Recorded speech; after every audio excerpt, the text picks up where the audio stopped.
One of the very rapidly growing part of our electrical distribution systems is solar. A lot of industries are installing large solar panel systems that are out, standalone systems that generate electricity, and they put it straight into the grid.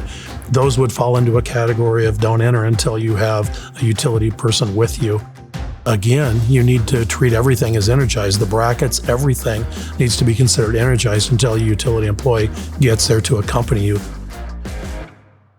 Once you start putting them on the roofs, though, we have added weight. It wasn't designed for that originally. Now, under fire load, if we have fire conditions underneath that, you could have an earlier collapse in that area.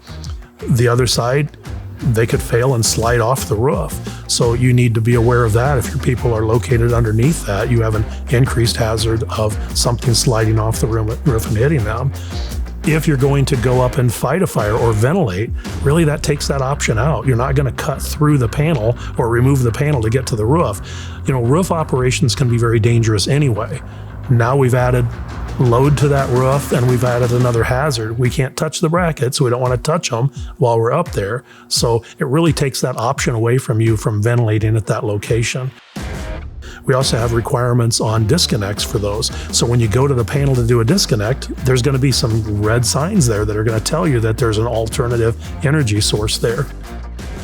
Just by the way solar panels are built, they are always generating electricity when light is hitting them. And it's not just daylight. If your scene lighting is hitting them, they're generating electricity.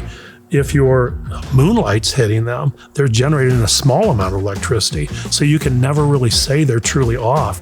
You can shred them, and the photocells themselves will still generate electricity. So even after a tornado or a collapse from a fire, these things can be laying inside of the wreckage of the house and still be energized.